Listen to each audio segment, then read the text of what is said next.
Olá, pessoal!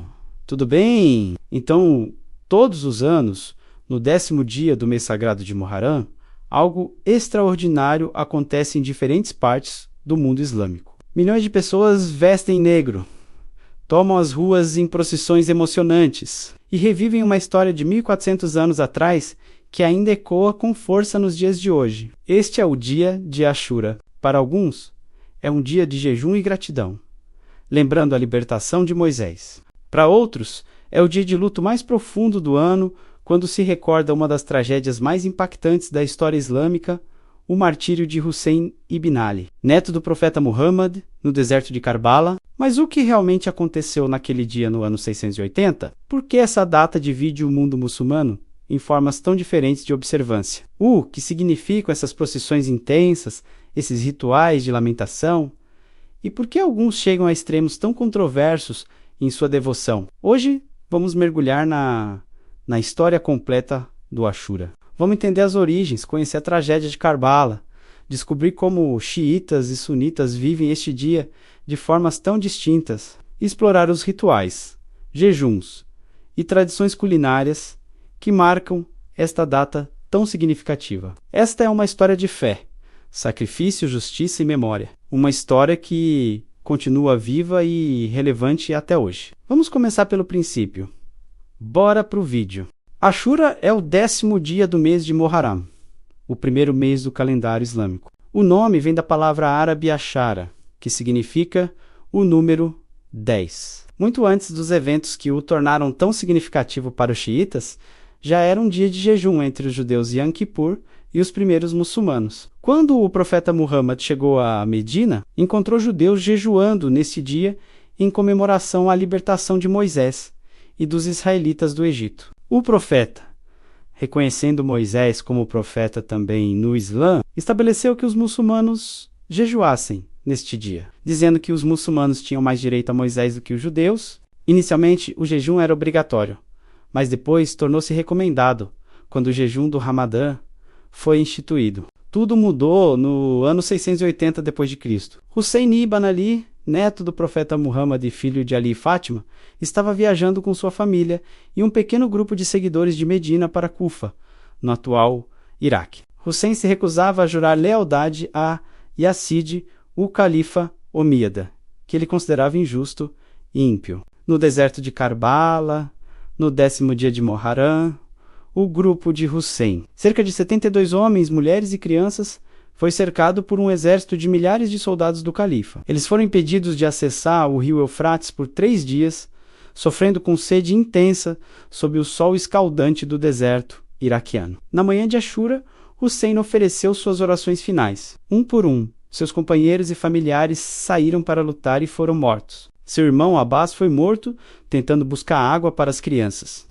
Seu filho de 6 meses, de nome Ali Asgar, foi atingido por uma flecha enquanto Hussein o segurava, pedindo água para a criança. Finalmente, Hussein ele mesmo foi cercado, ferido por inúmeras flechas e lanças, e decapitado. As mulheres e crianças sobreviventes foram levadas como prisioneiras para Damasco. Para os xiitas, Ashura representa o luto mais profundo e significativo do ano. Eles veem Hussein como um mártir que escolheu a morte em vez de se submeter à injustiça e tirania. Sua morte simboliza a luta eterna entre o bem e o mal, a justiça e a tirania. As 10 primeiras noites de Muharram são marcadas por reuniões chamadas Majlis, as assembleias, onde se recitam elegias poéticas sobre o martírio de Hussein e sua família. Oradores narram os eventos de Karbala em detalhes emotivos, e os participantes choram abertamente. Procissões pelas ruas com pessoas vestidas de negro são uma das manifestações mais visíveis da devoção xiita durante Ashura. Nessas procissões, milhares de fiéis caminham juntos, expressando seu luto através de diferentes formas rituais. A forma mais comum e amplamente aceita é o matão, onde os participantes batem ritmicamente no peito com as mãos abertas, acompanhando cânticos sobre Karbala. É considerado uma expressão simbólica e física de lamento pela tragédia. No entanto, em algumas comunidades xiitas, especialmente no Paquistão, Índia, Afeganistão e partes do Iraque e Líbano.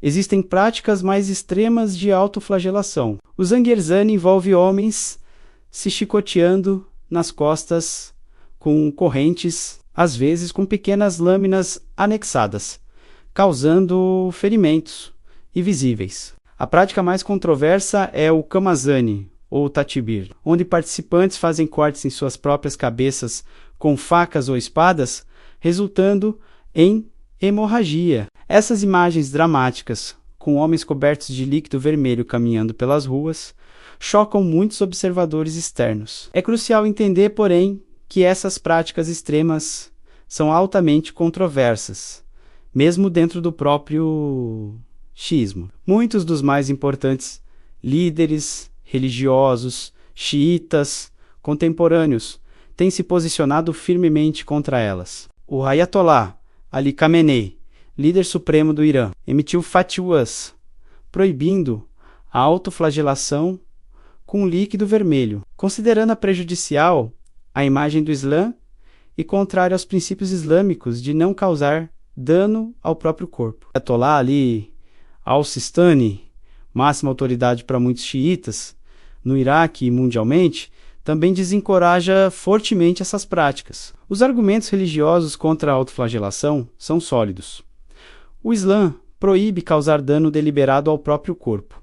Essas práticas apresentam uma imagem distorcida e negativa do xiismo para o mundo não muçulmano. E há formas muito mais significativas de honrar Hussein, através de boas ações, caridade, justiça social e trabalho pelas pessoas exploradas, que era o que Hussein defendia. Como resultado, muitas comunidades xiitas têm substituído a autoflagelação por alternativas mais construtivas. Campanhas massivas de doação de sangue são organizadas durante a Ashura, consideradas uma forma de demonstrar devoção que realmente salva vidas. Outras comunidades enfatizam obras de caridade intensivas, alimentar os necessitados e participar de rituais de lamentação que não envolvem autoflagelação. A prática varia enormemente por região. No Irã moderno, embora o mátum seja comum, as formas mais extremas são raras e ativamente desencorajadas pelo governo e autoridades religiosas. No Líbano,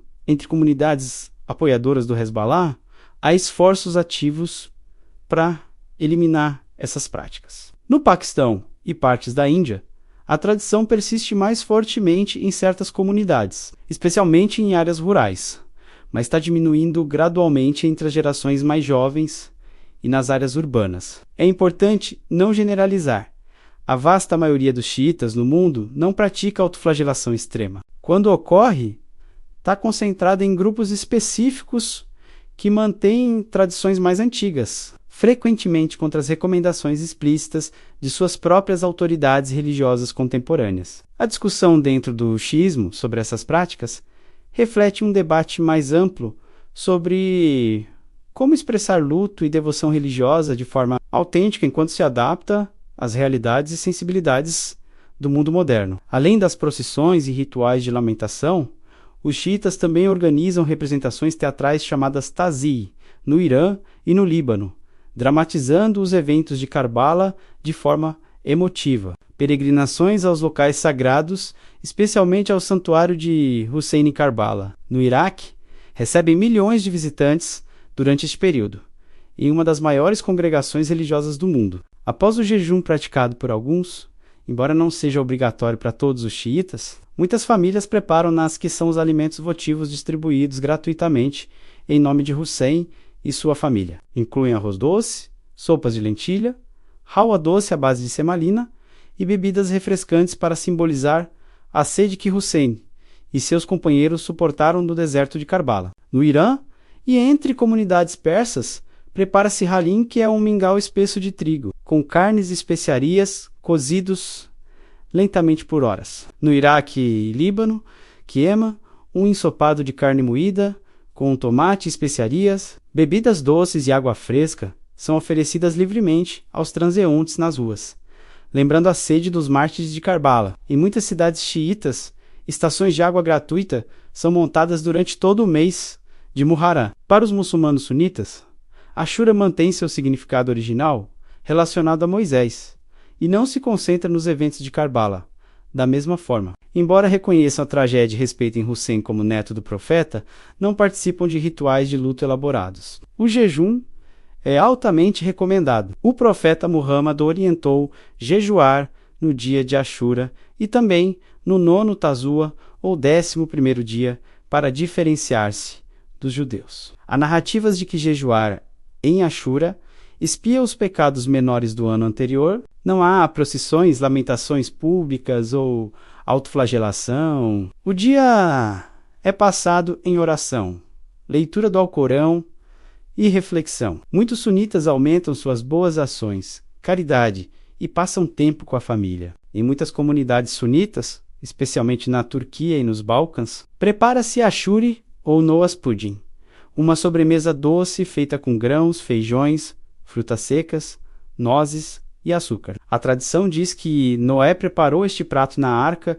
usando os últimos ingredientes disponíveis, agradecendo a Deus pela salvação. A ashuri contém pelo menos 7 ingredientes diferentes.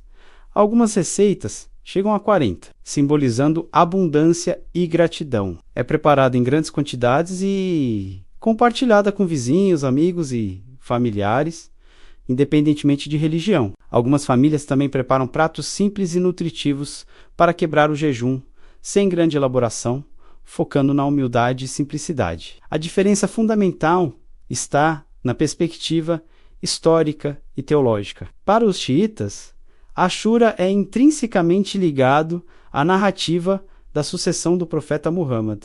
Eles acreditam que Ali deveria ter sido o primeiro califa, e Hussein estava defendendo esse direito legítimo de sua família. O luto intenso reflete não apenas uma tragédia histórica, mas uma injustiça fundamental que define sua identidade religiosa. Para os sunitas, embora a morte de Hussein seja reconhecida como uma tragédia terrível, ela não carrega o mesmo peso teológico central. Eles mantêm o foco original do dia como um momento de gratidão pela misericórdia de Deus mostrada através da história de Moisés. Apesar dessas diferenças, ambas as tradições compartilham valores de resistência ao autoritarismo, importância da justiça e solidariedade com os que sofrem lições, que transcendem divisões sectárias e continuam relevantes hoje. E assim, chegamos ao fim desta jornada pela história e significado do Ashura. Uma data que carrega tantos significados diferentes, mas que no fundo nos ensina sobre resistência,